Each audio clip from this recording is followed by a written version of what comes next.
Hey everyone, welcome to part 2 of our tour with Beyond Africa Safaris. We're about to have lunch before continuing with our adventure. Stay tuned.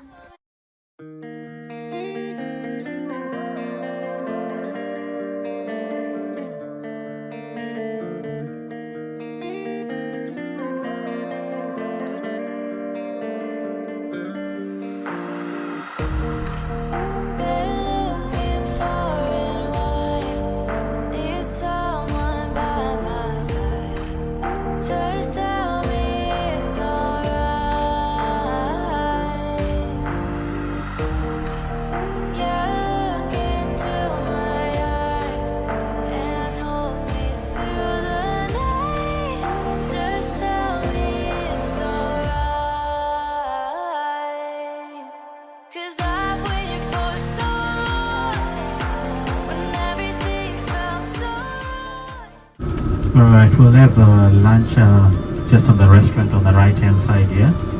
Harbor View restaurant. There's Harbor View restaurant on the right hand side.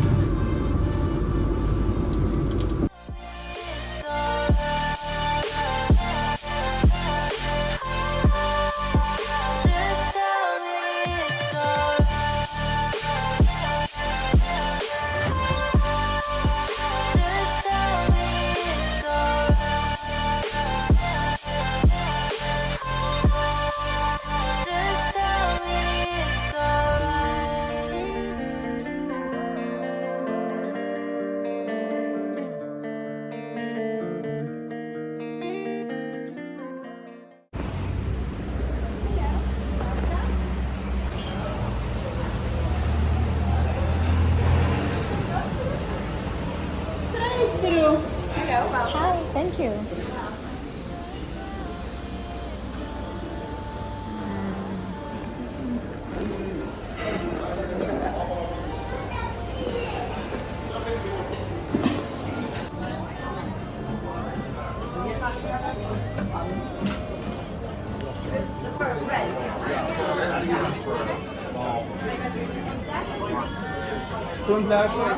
Here we go.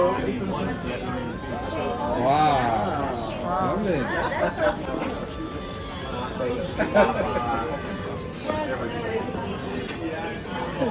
I'm wondering if they give me like this.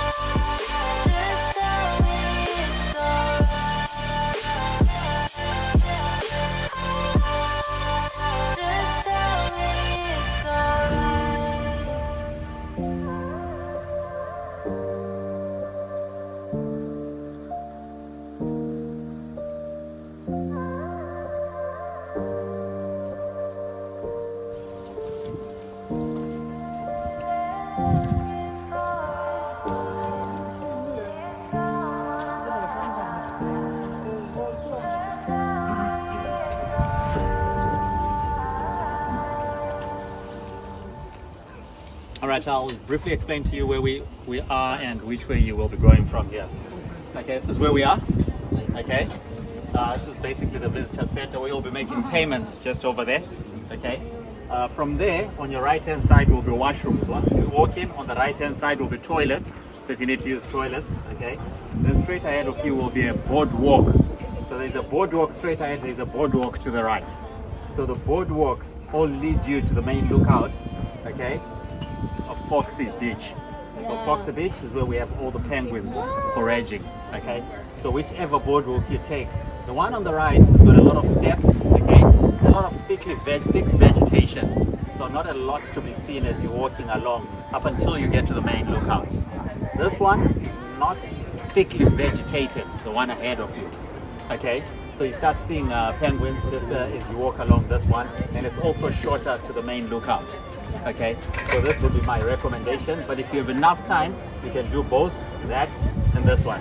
This is only 50 meters to the main lookout, 50 meters. So it will literally take you 2 minutes from there to get there. We can do Okay, that. Exactly. You can do that, right? Exactly. And if you've got enough time, you can come back and do the other lookout as well. Then you exit through the shop. There'll be a shop and you exit through the shop.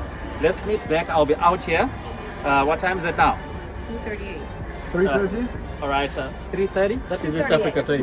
So let's have a bit more time with the penguins. Let's meet at 3:15.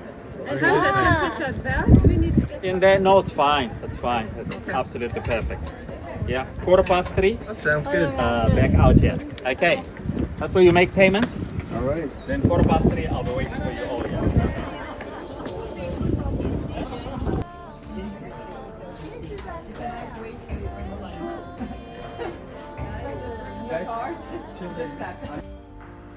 Visiting the Boulders Beach in Cape Town to see the penguins is an enchanting experience. The beach is home to a colony of African penguins, also known as jackass penguins due to their donkey-like bray. Educational signs along the pathways provide information about penguins' behavior, their conservation status, and the efforts being made to protect them. It's a perfect spot for photography, offering plenty of opportunities to capture the playful and sometimes comical antics of the penguins.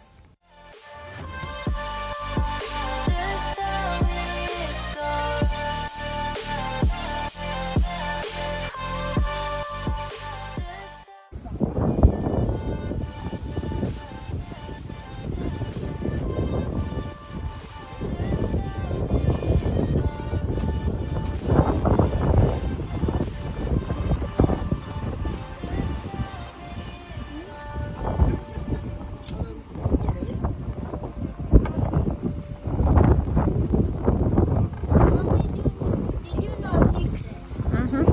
This thing can go up. Mommy, this thing can go up.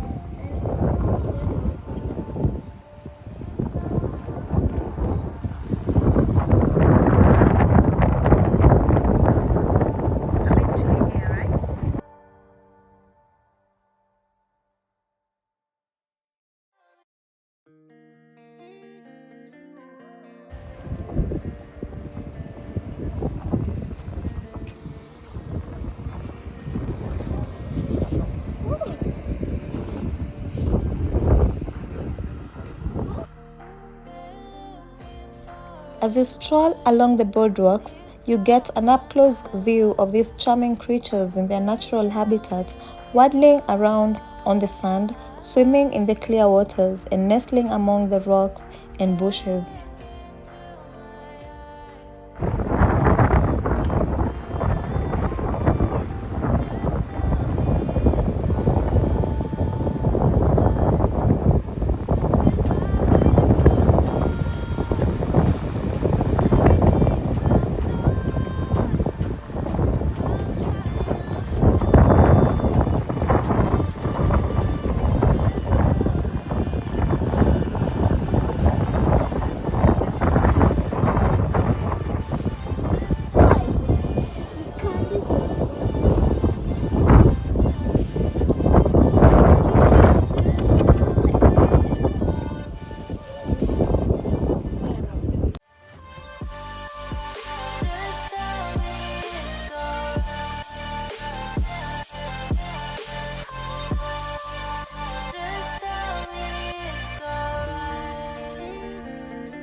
The scenery is stunning, with the beautiful backdrop of the Cape Peninsula and the crystal clear waters of False Bay.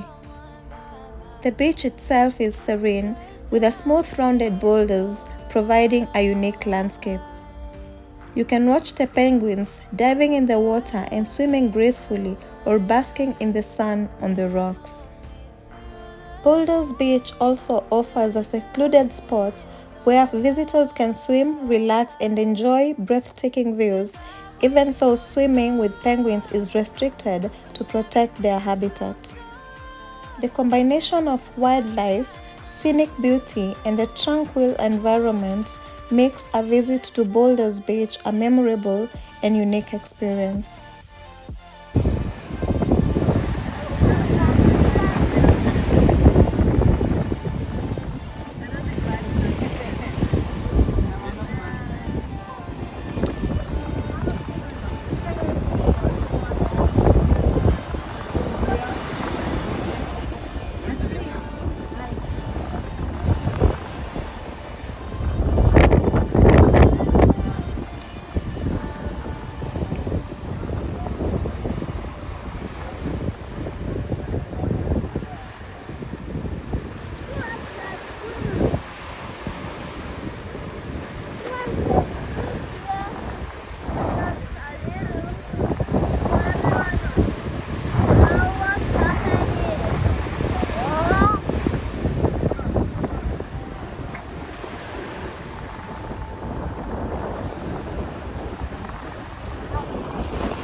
oldest still in operational university on the continent, founded in 1820. Takes 30,000 students, 6 campuses around town. It's an international university.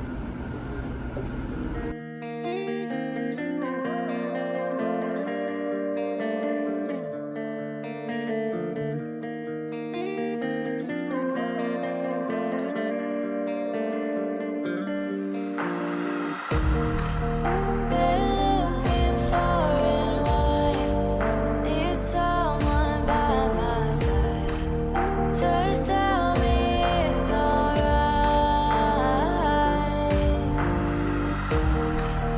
Yeah, look into my eyes and hold me through the The city. When we disembark, we'll just stand on the side. I'll give you a spiel about the area. Then we'll do a bit of a walk, taking pictures. From there, we'll drive up to Table Mountain. Then from Table Mountain, we'll start dropping you off at your various hotels. 1780, prior to 1780, the city grid only went as far as those traffic lights here. Okay? So prior to 1780, the city grid went as far as those traffic lights, red lights here. Prior to 1780. What grid? The power, like electricity. So there was no electricity here, basically, right? You understood better. No, he says that the city itself, that's why it's rich. There are no buildings or nothing. Oh, there was no. Oh, I see. Oh, got it. We need a translator. Looks like it. Energy sector. Yeah, I see that. Okay. Before 1780, the city grid, all right, went as far as those traffic lights, in the opposite direction. So there was nothing here before 1780. Then 1780 is when they started building this section.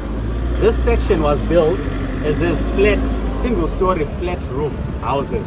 Okay, this was accommodation for artisans of European origin.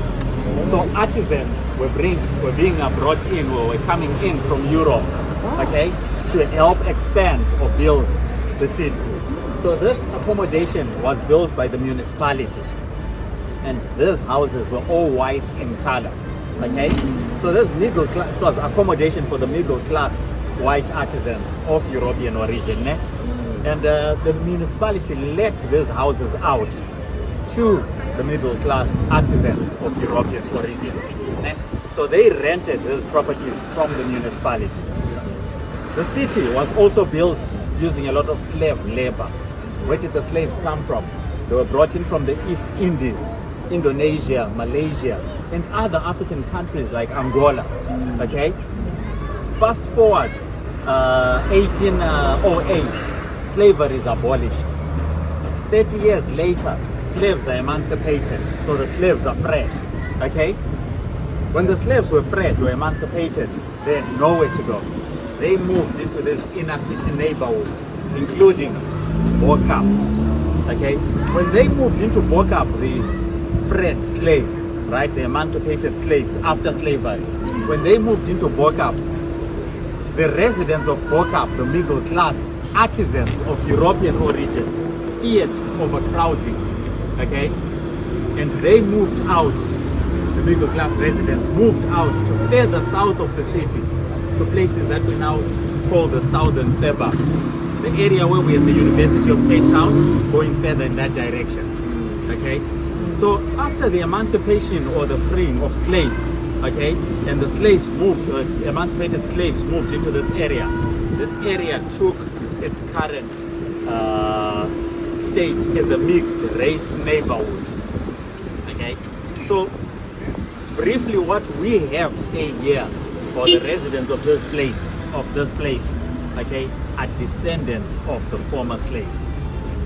Okay, so they have been living here since the 1830s. Okay, but despite living here since the 1830s, these people were not allowed to own properties. So they never owned the properties here. They continued to rent these properties from the municipality. Okay, so they've been living for generations. Okay, from the 1830s up until when apartheid kicked in, the racial segregation in 1948. Okay, apartheid kicked in 1948 and lasted until 1994, independence of South Africa.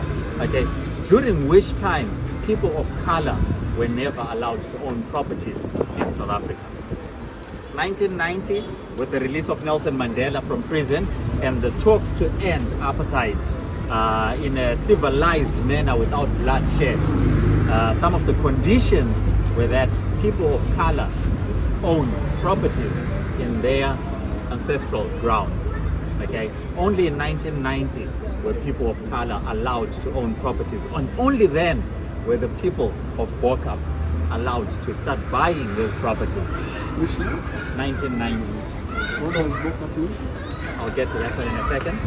Okay, quick question, what does Bo-Kaap mean? But I'll get to that in a second. Okay, only in 1990 were they then allowed to buy properties. Okay, and not only did they buy the properties in 1990, what else did they buy? They also bought paint, because those houses were all white in color, owned by the municipality, rented to them. 1990, when they were finally allowed to own properties, they bought the properties, and that's also when they bought paint. So paint is just a significance of their freedom. Okay. So this color came to being in 1990. There was a question from the gentleman. The question is, what does Bo-Kaap mean? Okay, Bo-Kaap is an Afrikaans word, Old Dutch. Okay, literally means above the cape. Before 1870, the city went and fired the traffic lights there, right? Yes. And then this section came after 1780. It is literally above the cape. And this section is on the foot of Signal Hill Mountain. So Bo-Kaap means above the cape. Okay. The people residing here are descendants of the slaves, right? Of the former slaves. They had moved out.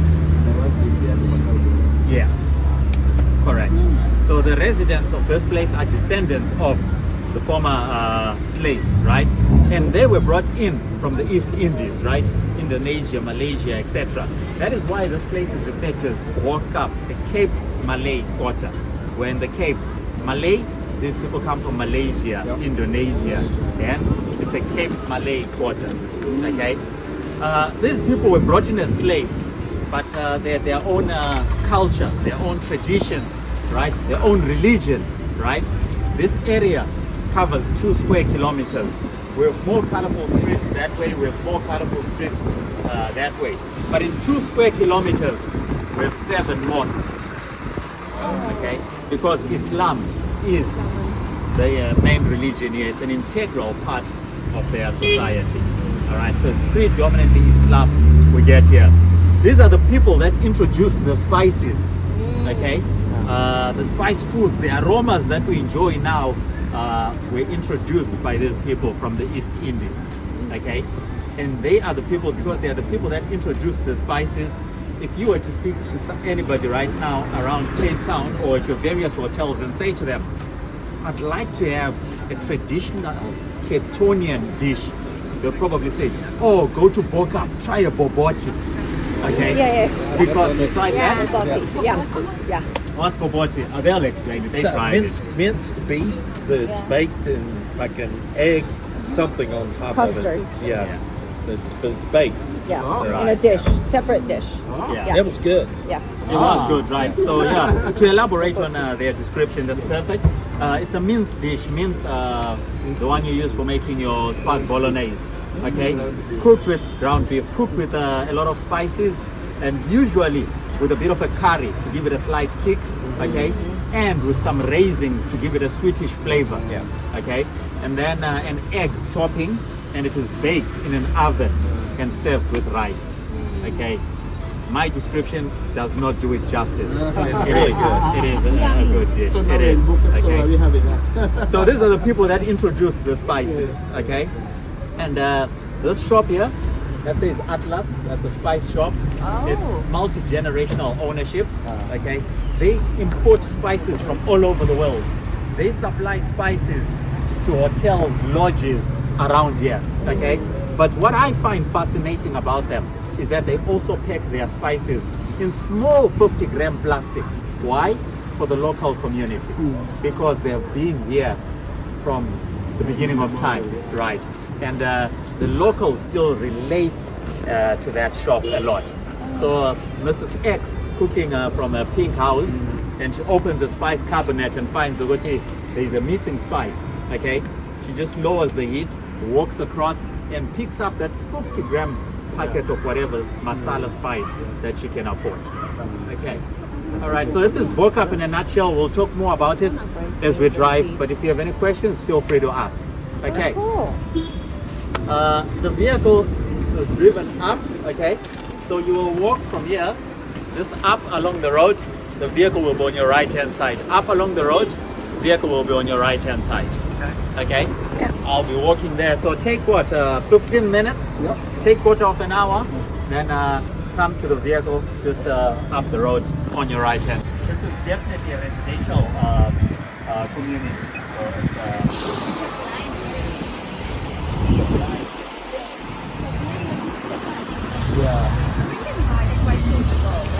yes, you can buy spices in there. Absolutely. Okay. No bought in the supermarket.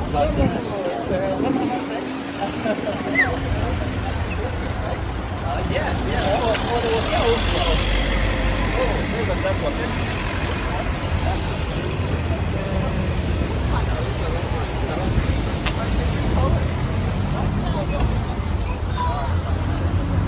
Okay. Come to life.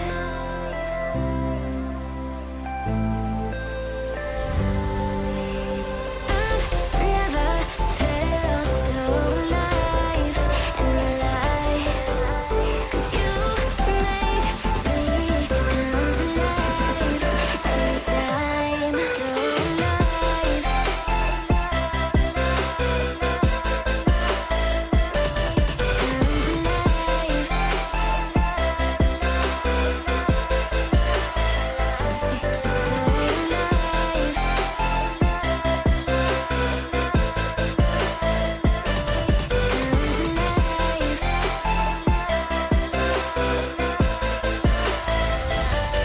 So alive. Signal Hill, that's Lion's Head.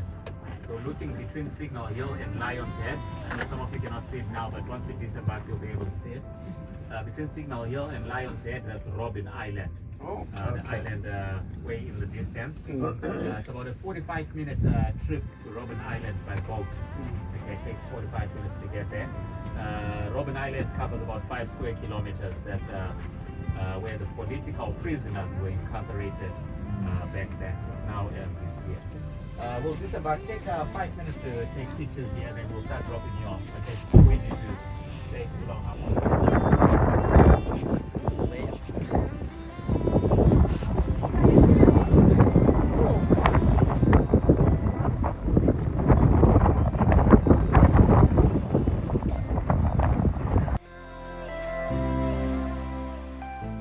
We are back to our room. So guys, right now we are hungry. We had a lot of lunch and now we are hungry again.